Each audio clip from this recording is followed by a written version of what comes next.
Hello दोस्तों, बहुत बहुत स्वागत है आप सभी को आज की इस नई वीडियो के अंदर। जैसा कि हम लोगों ने पिछला वीडियो में देख लिए थे, फर्स्ट नंबर जो फंडामेंटल राइट्स है, समता या समानता का अधिकार, आर्टिकल 14 to 18 हम लोग उसको देख लिए थे। यदि आप लोगों ने अभी तक उस वीडियो को नहीं देखे हैं तो जाके पहले उस वीडियो को देख लीजिए, फिर इसको देखिएगा, बहुत अच्छे से समझ में आ जाएगा। आज हम लोग सेकेंड नंबर जो है फंडामेंटल राइट पढ़ेंगे, उसको पढ़ेंगे। क्या है? स्वतंत्रता का अधिकार, राइट टू फ्रीडम।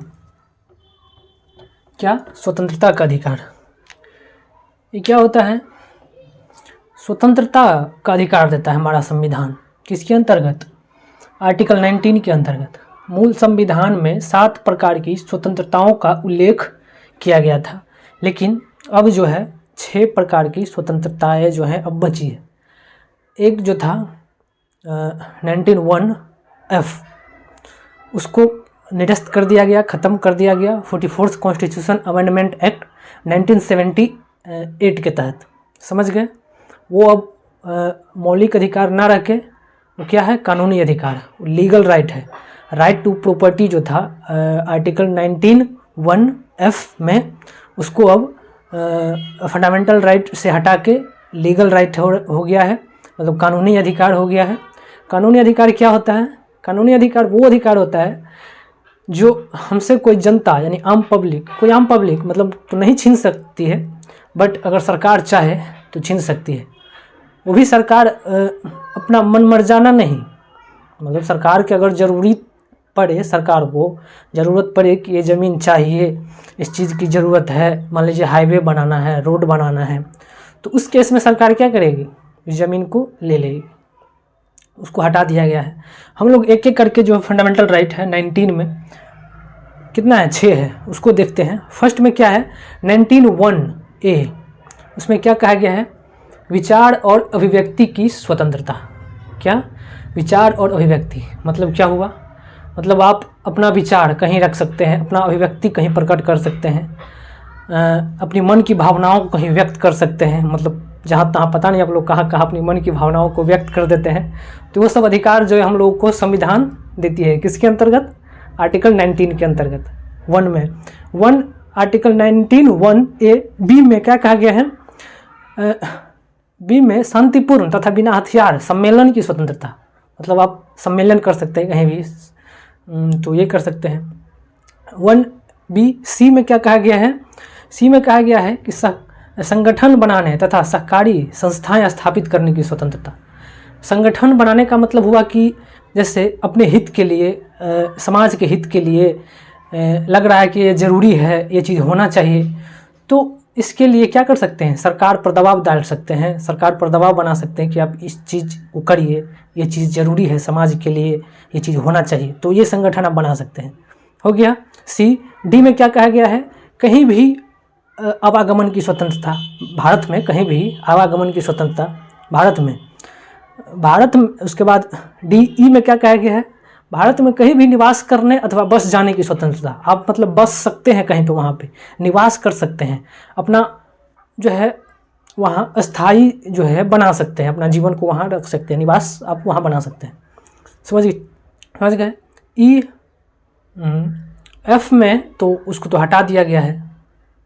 उसके बाद जी में क्या कहा गया है कि आप किसी भी व्यवसाय को चुन सकते हैं, मतलब किसी भी व्यवसाय आप चुन सकते हैं, किसी बिजनेस का जो मन है, मतलब आप अपने जीविकोपार्जन करने के लिए जो करना चाहते हैं आप वो कर सकते हैं। ठीक है? तो ये कहा गया है, हमारा संविधान जो कहता है आर्टिकल 19 के तहत। इस सब पे रिस्ट्रिक्शन लगाया गया है, कुछ रिस्ट्रिक्शन भी लगाया गया है। अब ये नहीं कि आप अभिव्यक्ति के स्वतंत्रता दिए तो जो मन है बक दिए, कुछ बोल दिए, किसी को गालियाँ ये दिए, तो ये नहीं होना चाहिए। समझ गए?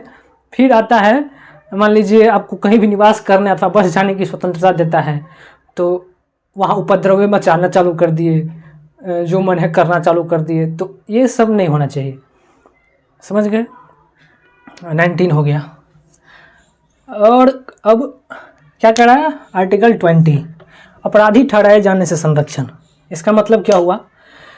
किसी व्यक्ति को तब तक अपराधी मतलब किसी व्यक्ति को तब तक अपराध नहीं घोषित कर सकते हैं, अपराध तब तक नहीं ठहराया जा सकता जब तक कि अपराध के समय उसके द्वारा, जो व्यक्ति अपराध किया है उसके द्वारा लागू किसी कानून का उल्लंघन ना किया हो।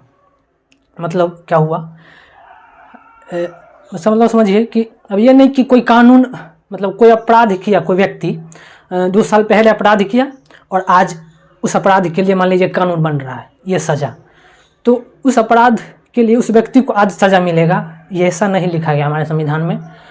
अब मान लीजिए आज से, अगर मान लीजिए आज से उस तरह का अपराध फिर अगर कोई करता है तो उस चीज़ के अपराध के लिए जो है आज सज़ा उसको मिलेगा, समझ गए। और उस व्यक्ति को मतलब नहीं कि फिर अभी मिलेगा सज़ा। दूसरी बात, एक अपराध के लिए 2 बार सज़ा नहीं दिया जा सकता। ये नहीं कि आज अपराध किया तो आज सज़ा दिए, 10 दिन बाद फिर उसको सज़ा दे देंगे, लो ये हमारे संविधान में नहीं कहा गया है, समझ गए। दूसरा नंबर। फिर तीसरा नंबर क्या होगा, आत्म अभिशंसन की मनाही है। मतलब किसी व्यक्ति को अब उसके खुद के विरुद्ध गवाही देने के लिए बाध्य नहीं कर सकते हैं। ये नहीं कि मार मार के बोलेंगे कि बोलो तुम अपराध किए हो, बोलो तुम अपराध किए हो, तो नहीं, ऐसा हमारा संविधान में नहीं किया गया है और ऐसा ये लीगल नहीं है, समझ गए। अगर ऐसा कोई करता है तो उस पर जो है कार्रवाई किया जा सकता है। ये नोट कर लीजिए, अपराधी ठहराए जाने से संरक्षण, समझ गए इसको। आर्टिकल 21 इसमें क्या कहा गया है, प्राण एवं दैहिक स्वतंत्रता, मतलब लाइफ एंड पर्सनल लिबर्टी, समझ गए। इसमें ये कहा कि प्राण मतलब आप किसी का नहीं ले सकते हैं, जीवन किसी का नहीं छीन सकते हैं। प्राण एवं दैहिक स्वतंत्रता से किसी को विधि के द्वारा स्थापित प्रक्रिया से ही वंचित किया जा सकता है, अन्यथा नहीं किया जा सकता है। मतलब किसी और का प्राण नहीं ले सकते हैं, यहाँ भी मतलब किसी और का प्राण नहीं ले सकते हैं तो आप अपना भी प्राण नहीं ले सकते हैं। मतलब आप आत्महत्या भी नहीं कर सकते, सुसाइड नहीं कर सकते। अगर उस केस में पकड़ा गए तो समझिए तो आपको तो सज़ा मिलेगा, या फिर नहीं तब मरिए गए तब किसको सज़ा मिलेगा, तो समझ गए। प्राण एवं दैहिक स्वतंत्रता, इसमें 2 केस आया था, इसको समझिए। एक केस आया था कब आया था, 1950 में, A.K. गोपालन। कब, 1950 में केस आया था A.K. गोपालन। उसमें यह कहा गया था कि मतलब आप जिंदा है तो आपका जीवन का अधिकार मिल गया। क्या मतलब, जिंदा है तो जीवन का अधिकार मिल गया। अब बताइए, हम जिंदा है तो जीवन का अधिकार मिल गया, अब घर में है बैठे हैं चुपचाप, जिंदा है और किसी चीज़ का अधिकार नहीं है, तो क्या इसका मतलब जीवन का अधिकार हो गया? ना कहीं घूम सकते हैं, ना कहीं अपना अभिव्यक्ति कर सकते हैं, तो इसका मतलब थोड़ी हुआ कुछ। तो इसी में फिर से 1978 में एक केस आया था, मेनका गांधी केस। उसमें मेनका गांधी का पासपोर्ट रोक दिया था भारत सरकार, विदेश मतलब के लिए जो जा रही थी, तो उसमें भारत सरकार पासपोर्ट रोक दिया था। तो उसमें जो है वो सुप्रीम कोर्ट में याचिका दायर की। याचिका में वो ये कहा गया, वहाँ पे मतलब उस केस में कहा गया कि जीवन का अधिकार का मतलब पशुवत जीवन जीना नहीं है। अब ये नहीं कि हमारा जीवन का अधिकार, अब जीवित है तो मेरा जीवन का अधिकार है और मतलब हम कोई चीज़ नहीं कर सकते हैं, तो ये चीज़ लीगल नहीं है। मतलब जीवन का अधिकार मतलब हम कहीं घूमना चाहे तो घूम सकते हैं, पशुवत जीवन जीना थोड़े कोई जीवन हुआ। तो उसमें यही बात किया गया है, मेनका गांधी केस में यही सब बात हुआ है। तो सुप्रीम कोर्ट ने इस पर जो है विचार करके इसको जो है वैध मतलब माना और इस तरीके से और बहुत अधिकार को जो है मौलिक अधिकार के रूप में जो है घोषित किया। जैसे बाबा रामदेव केस, निद्रा का अधिकार 2011 में आया था, तो निद्रा का अधिकार। इसी तरीके से निजता का अधिकार है, पुट्टा स्वामी केस 2017 में आया था। उसमें यह कहा गया था कि आप मतलब निजता का अधिकार, राइट टू प्राइवेसी, आप किसी चीज़ को छुपाना चाहे तो उसको क्या कर सकते हैं, छुपा सकते हैं। अपना आपका प्राइवेसी है, किसी चीज़ को नहीं दिखाना, शो करना, तो आप नहीं कर सकते हैं। कुछ केस में जो है आप जैसे मान लीजिए आधार कार्ड, उसको आपको देना है, अगर सरकार मांगेगी तो इसको तो देना पड़ेगा ना, तो इस सब चीज़ में आप नहीं ये कर सकते हैं। तो कुछ चीज़ में आपको जो है देना पड़ेगा। तो इस तरीके से जो है निजता का अधिकार का बात किया गया है। अब आर्टिकल 21 में एक फिर केस आया था 2018 में, शक्ति वाहिनी केस। उसमें उसको भी मौलिक अधिकार को घोषित किया गया था। जैसे कि शक्ति वाहिनी केस में अब जीवन साथी अपनी इच्छा अनुसार जीवन साथी चुनने का अधिकार, तो इसको भी जो है मौलिक अधिकार घोषित किया गया। तो और भी बहुत सारा अधिकार जो है उसमें आर्टिकल 21 में जो है की बात आर्टिकल 21 में जो है की गई है। तो इस तरीके से जो है इसका बात किया गया है, समझ गए। अब हम बात करते हैं 22। अब क्या है ये आर्टिकल 22? मनमानी गिरफ्तारी और निवारक नज़रबंदी से संरक्षण। ये क्या होता है? गिरफ्तारी एवं निवारक नज़रबंदी,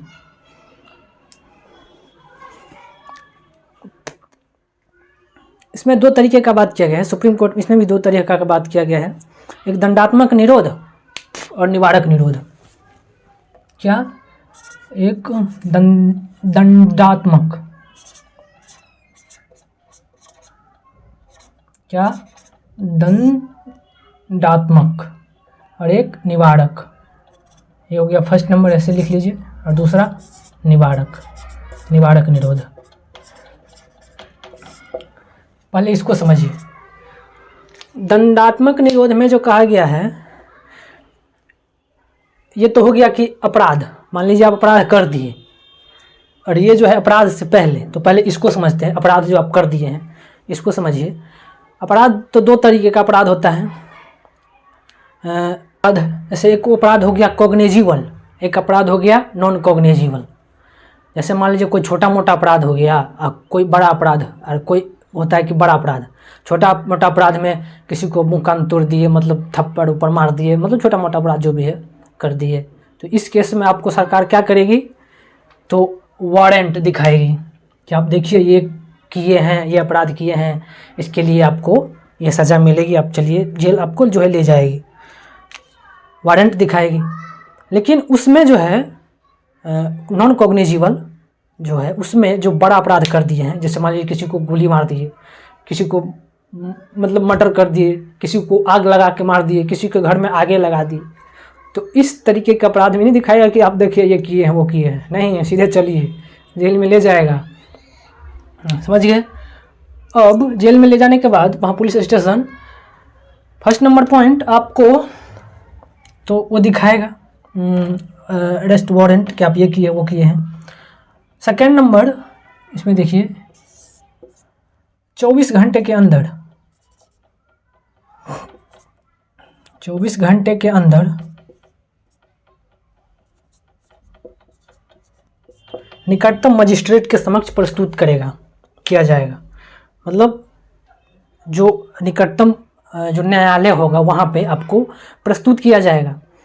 और 24 घंटे में यात्रा के समय को हटा के, मान लीजिए रास्ते में लग गया 1 घंटा 2 घंटा, जामे में फंस गया पुलिस, तो ये नहीं काउंट होगा।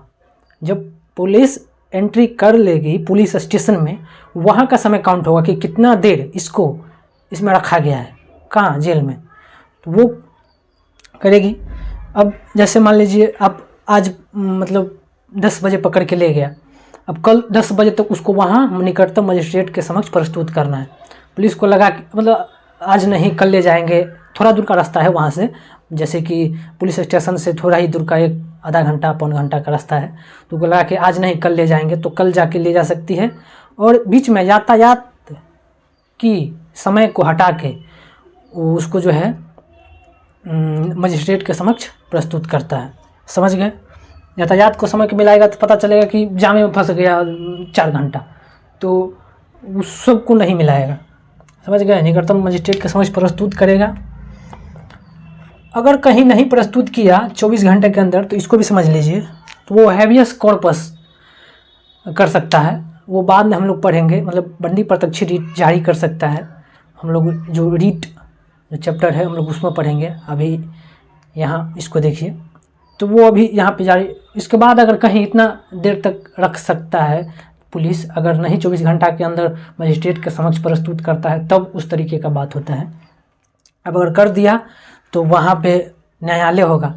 मतलब क्यों कर रहा है, जैसे मान लीजिए यहाँ पे पुलिस पकड़ के तो रख लिया, जैसे मान लीजिए घूस लेता है तो इस तरीके का बात वहाँ थोड़ा ना होगा, न्यायालय में, कोर्ट में।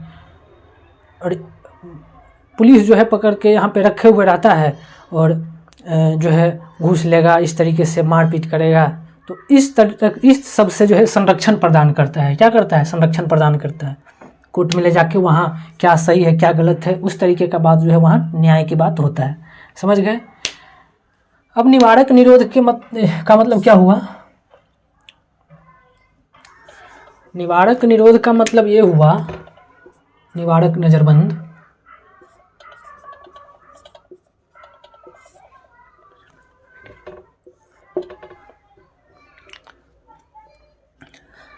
मतलब नज़रबंद करके किसी को रखना हिरासत में, किसी को आशंका मात्र से पता कर लेना कि ये इंसान गलत करने वाला है। अब जैसे आप लोग को पता होगा कि 2019 में जब धारा 370 हटा तो जो है सरकार को पता चल गया था पहले कि वहाँ का जो नेता लोग हैं, उपद्रवी लोग हैं, ये लोग मतलब मतलब भाषण से ऐसा भाषण देगा, ऐसा मतलब ये बात बोलेगा, उपद्रव मचाएगा, मतलब कि जो है इस चीज़ को नहीं लागू होने देगा। तो उन लोगों को क्या किया गया, पहले ही मतलब भाप लिया कि लोग इस तरीके का काम करने वाला है, तो उन लोगों को नज़रबंद करके क्या किया गया, हिरासत में ले लिया गया, अरेस्ट कर लिया गया। और अरेस्ट करके उसमें बंद करके उसको छोड़ दिया गया। 3 महीने तक उसको कहाँ रखा गया? उस हिरासत में रखा गया। 3 महीने तक रखा जाता है। कितने महीने तक? 3 मंथ्स तक निवारक निरोध में उसको रखा जाता है। अगर चाहे तो 3 महीने से ज़्यादा भी रख सकता है। इसके लिए उसको जो है डायरेक्टरी बोर्ड से जो है उसको परमिशन लेना पड़ता है और फिर उसको जो है 3 महीने से ज़्यादा भी रख सकता है अगर चाहे तो। इस केस में अगर वो भी अगर चाहे तो संरक्षण प्रदान कर सकता है कि जैसे मान लीजिए हमको कोर्ट में जाके, न्यायालय में जाके कहेगा कि हमको ये ऐसे गलत तरीके से जो है अरेस्ट कर लिया गया है, जेल में बंद कर दिया गया है, तो वो भी मतलब न्याय मांग सकता है। लेकिन उनको भी तो पता चल जाता है, सरकार को तो पता रहता है, ये पता चल जाता है, और न्यायालय को भी पता चल जाता है कि ये लोग उपद्रवी मतलब मचाने वाला है, कुछ गलत करने वाला है।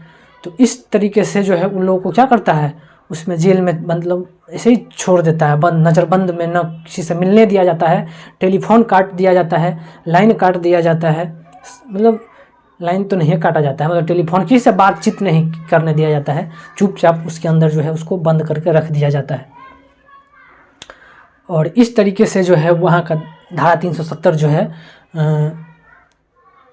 हटा। समझ गए?